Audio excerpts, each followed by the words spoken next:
La silueta de una enorme antena y un emporio de comidas son los símbolos del barrio de San Juan, cuyo nombre también está ligado a un pasado industrial que no se ha olvidado del todo.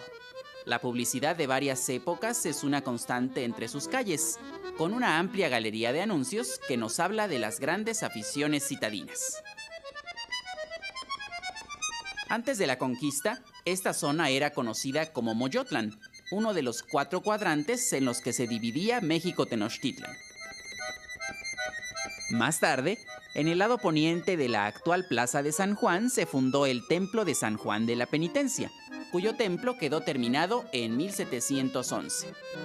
Este inmueble fue derribado para dar paso a otra iglesia dedicada a la Virgen de Guadalupe e inaugurada el 12 de diciembre de 1912.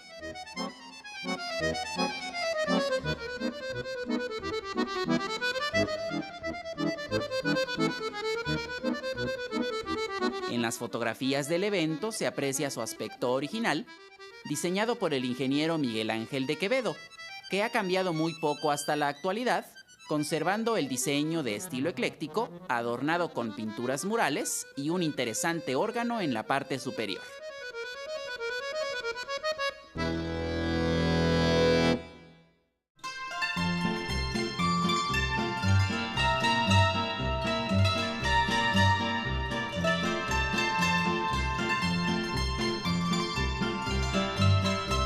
Frente a la iglesia se extiende la Plaza de San Juan, que en 1850 fue ocupada por el mercado Iturbide.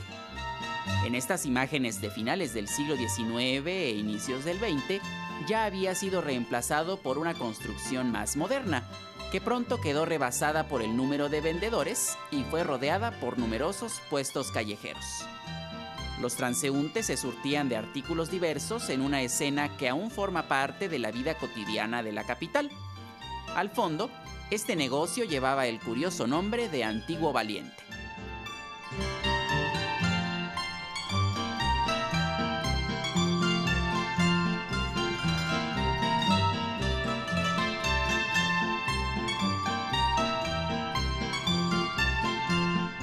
Para los años 50, el viejo mercado desapareció y sus comercios se repartieron en los alrededores.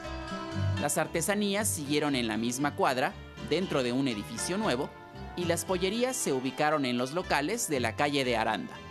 Otros se mudaron al cruce de Luis Moya y Pujibet, en un espacio que ahora es el llamado Palacio de las Flores. Muy cerca, esta nave, dedicada a las curiosidades mexicanas, estuvo en la avenida Arcos de Belén y fue sustituida por uno de los accesos al metro Salto del Agua.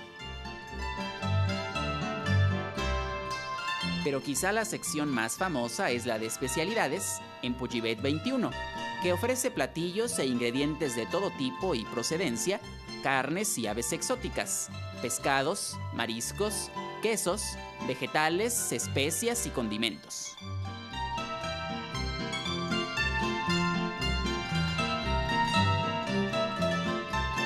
Al norte de la plaza se encuentra la Basílica Menor de San José y Nuestra Señora del Sagrado Corazón, que ha mantenido su decoración de estilo neoclásico a pesar de las transformaciones del entorno.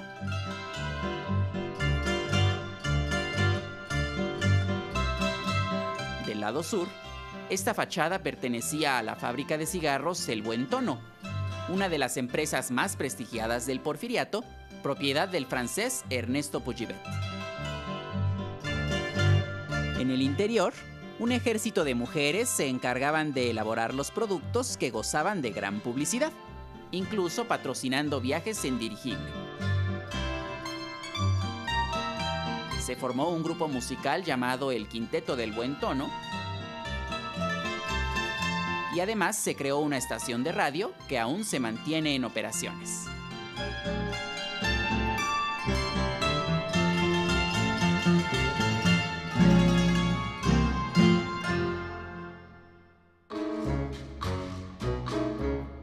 Tras el cierre de la planta, en el predio se levantó una central telefónica que destaca por su antena de 100 metros de altura, concluida en 1973. Sin embargo, la memoria de la compañía y de su fundador permanecen en la nomenclatura de la esquina.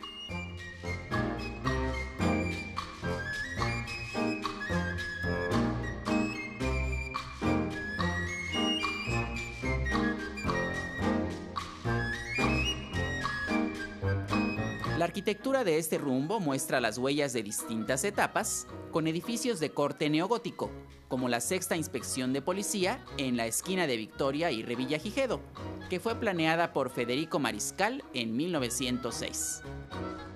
Este edificio fue dañado durante los combates de la Decena Trágica, en febrero de 1913, cuando la torre quedó casi destruida. Luego de su reparación, actualmente es el Museo de la Policía. En la acera de enfrente, este conjunto de departamentos es un ejemplo del Art Déco que nació en la década de los 20 y muy pronto se extendió por la ciudad.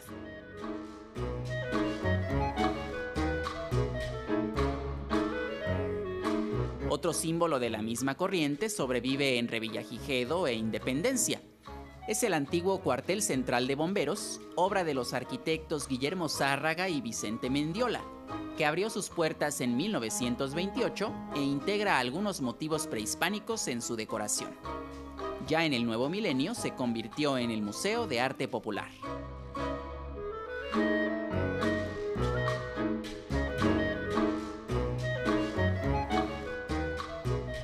A unos pasos, llegando al cruce con Valderas, se ubica el edificio Altamira, que así se veía en la década de los 50 y resalta entre sus vecinos por su portada de inspiración barroca. En contraste, del otro lado se mantiene en pie el templo metodista El Mesías, cuyo origen se remonta a 1901 y luce prácticamente idéntico hasta nuestros días.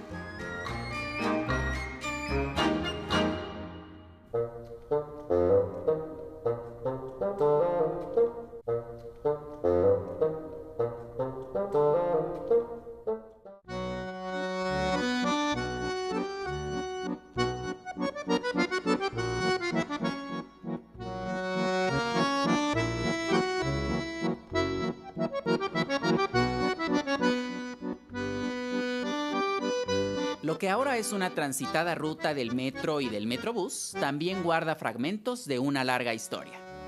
En la esquina de Valderas y Morelos se estableció la Asociación Cristiana de Jóvenes, la famosa YMCA, inaugurada en septiembre de 1910. Décadas después, aquí estuvieron las oficinas del diario Novedades. Del lado opuesto, en la calle de Ayuntamiento, este inmueble ecléctico es obra de Carlos Herrera y en 1901 albergó el Instituto Médico Nacional. Actualmente es el archivo histórico de la Comisión Nacional del Agua.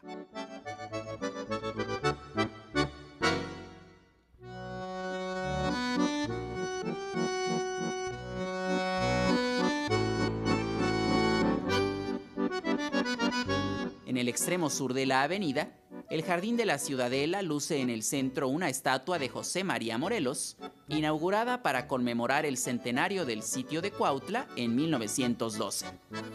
A un lado, la Biblioteca de México ocupa las antiguas instalaciones de la Real Fábrica de Puros y Tabaco, un complejo similar a una fortaleza que data de 1807 y fue bautizado como la Ciudadela. En la última etapa del Porfiriato, los salones se adaptaron como museo de artillería, con retratos y objetos alusivos a la historia nacional, además de una colección de armas y cañones.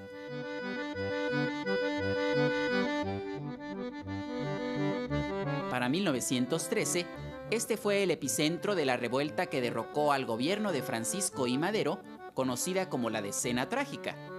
Las fuerzas de Félix Díaz tomaron la Ciudadela en febrero, colocando barricadas en las calles aledañas, que se volvieron auténticos campos de batalla.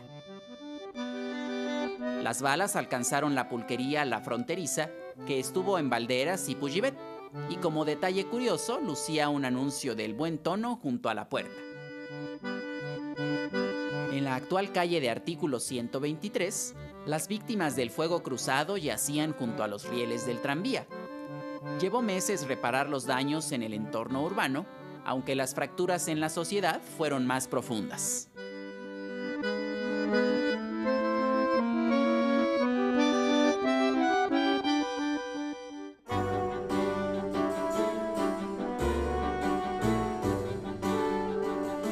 Hacia el poniente, el Paseo de Bucareli es el límite entre el primer cuadro y la Colonia Juárez, y debe su nombre al virrey que promovió su creación en el siglo XVIII. En esta litografía de Casimiro Castro todavía se aprecia su amplio trazo sembrado de árboles, que se redujo con el paso del tiempo. La glorieta principal, que hoy es el cruce con Atenas, fue el lugar elegido para colocar el reloj chino durante las fiestas del centenario de la independencia. La estructura quedó destruida por los cañonazos de la Decena Trágica, y en 1921 se reconstruyó con un nuevo diseño, que es una referencia capitalina hasta la fecha.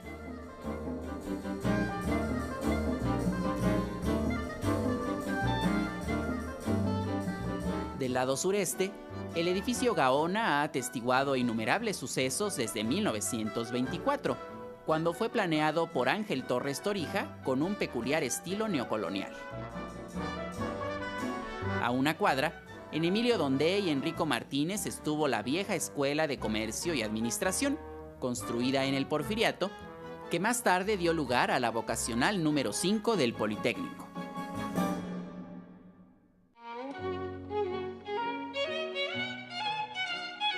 En Bucareli 128 permanece uno de los últimos ejemplos de la arquitectura ecléctica en el centro, que nació después de la Revolución. El edificio Vizcaya fue planeado por el ingeniero Roberto Servín en la década de los 20, con una amplia calle privada que da acceso a los departamentos, habitados por diversas personalidades a lo largo del tiempo, y aún hoy atrae las miradas de quienes pasan frente a la puerta.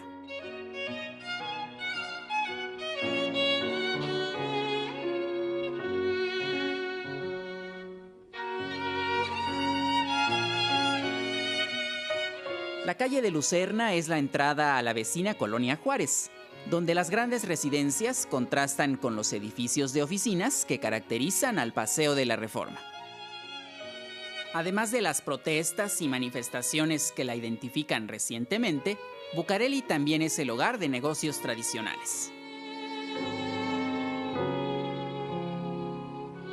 Entre sus viviendas más famosas se encuentra esta, en la esquina con General Prim, que fue habitada por el empresario Feliciano Cobian y desde hace más de un siglo es la sede de la Secretaría de Gobernación.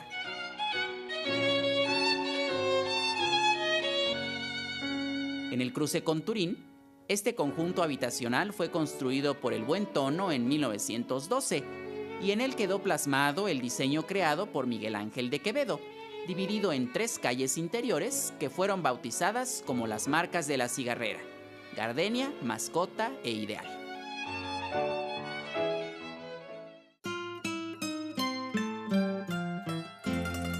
A esta altura, Bucareli era una de las entradas a la Ciudad de México, con una pequeña aduana que llevó el nombre de Porfirio Díaz y se puede encontrar en los antiguos mapas de la zona. Parece imposible imaginar que a inicios del siglo pasado, un grupo de jinetes estacionaban sus caballos en el cruce con Tolsá, justo frente a un antiguo negocio llamado La Perla de Bucareli.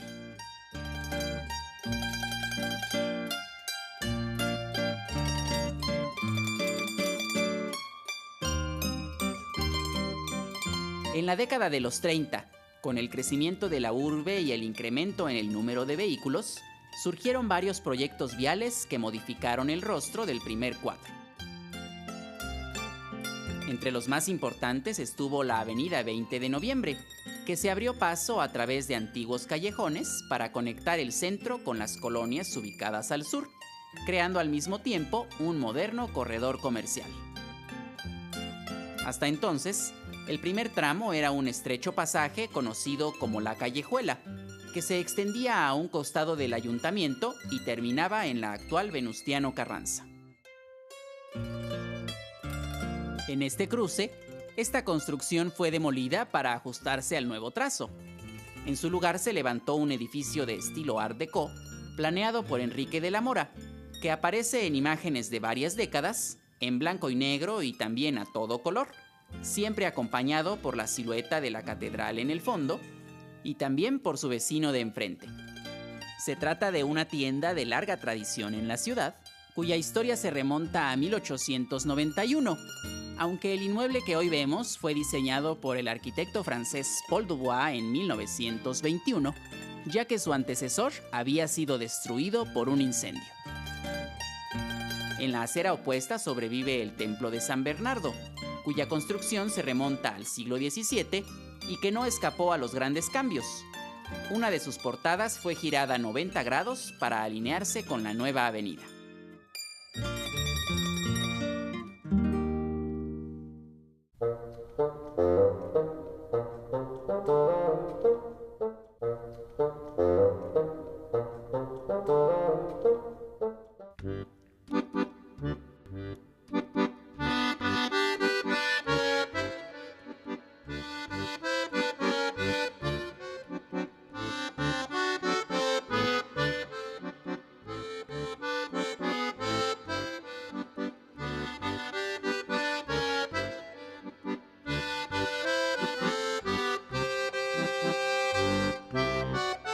En la avenida 20 de noviembre, entre República del Salvador y Mesones, se encuentra el Hospital de Jesús, que detrás de su fachada moderna guarda los vestigios del primer sanatorio del continente americano, fundado por Hernán Cortés en el siglo XVI. Este conjunto incluye la iglesia de Jesús Nazareno, que inició su construcción poco después. En el interior aún descansan los restos del conquistador, además de un mural de José Clemente Orozco inspirado en el Apocalipsis.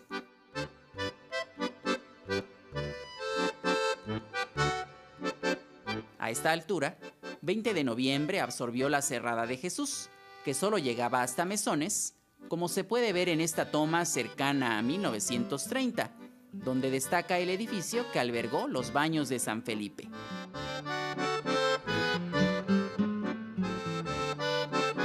A una cuadra, un par de casas en la calle de Regina desaparecieron para prolongar la vialidad hacia el sur. Los muros en ruinas pronto fueron reemplazados por los nuevos inmuebles y servicios urbanos que prácticamente borraron las huellas de lo sucedido. En el cruce con Izazaga, la cúpula del Templo de San Miguel fue testigo del fin de una era y el nacimiento de otra, que estaría marcada por la velocidad.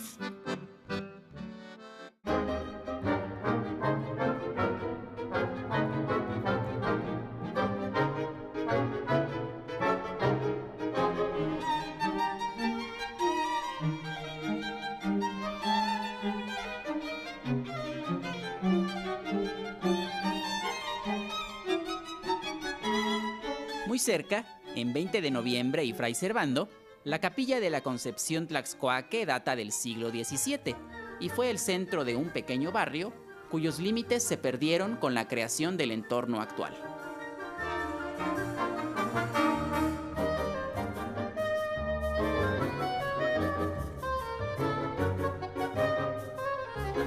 Así se veía este lugar alrededor de 1930, con una pequeña carpa conocida como Salón Edén. Para los años 60, este ya era un punto muy transitado, rodeado de jardines y pasos a desnivel, además de la antigua sede de la Policía Capitalina, que ahora ya no existe. Recientemente, la plaza ha sido remodelada y se ha convertido en un sitio de encuentro para ciclistas y peatones. Hacia el oriente, otro espacio de larga historia en el rumbo es la Plaza de San Lucas, en la esquina de Pino Suárez y Fray Servando. Durante la época colonial, aquí estuvo el rastro de la ciudad, y a finales del siglo XIX se erigió un mercado que todavía aparece en esta toma de los años 30, donde también se pueden ver los puestos aledaños, la torre de la Capilla de San Lucas, que continúa en pie, y la fachada de una pulquería que se llamaba La Tosca.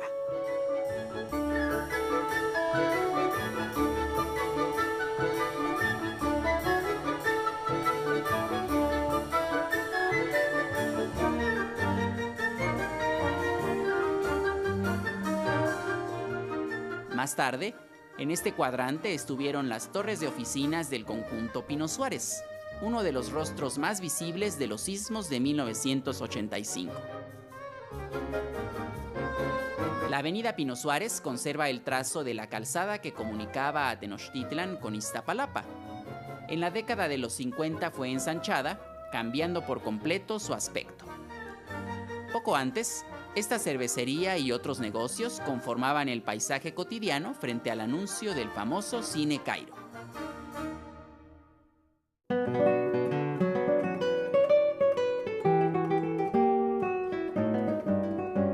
En el actual cruce de República del Salvador y Pino Suárez, esta placa recuerda un momento que cambió la historia. Según la tradición, aquí tuvo lugar el primer encuentro entre Hernán Cortés y Moctezuma el 8 de noviembre de 1519.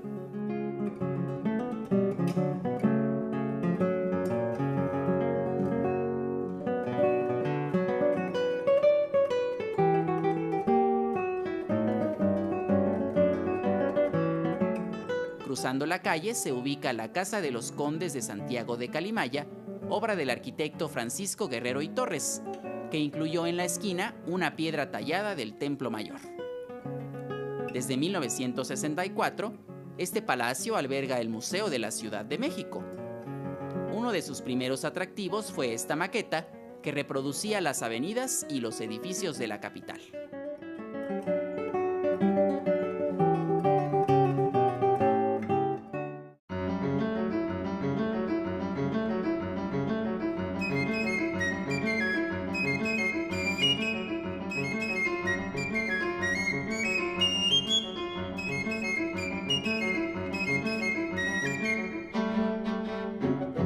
Entre Corregidora y Venustiano Carranza se encontraba el Mercado del Volador, creado a finales del siglo XVII y reconstruido a mediados del XIX, donde los vendedores ofrecían toda clase de productos en numerosos locales y puestos. Alrededor de 1930, el Volador ya había desaparecido y en su lugar se extendía un jardín que tuvo una vida muy corta, pues en 1936 iniciaron las obras de la Suprema Corte de Justicia de la Nación, edificio planeado por el arquitecto Antonio Muñoz. A las puertas de este recinto, miles de personas entran y salen de la línea 2 del metro, en un recorrido interminable que se repite cada día con diferentes rostros. Frente al nuevo Palacio del Ayuntamiento, esta fuente recrea la leyenda de la fundación de la metrópoli prehispánica. Como añorando un tiempo perdido, sus siluetas permanecen justo en la entrada de la Plaza Mayor.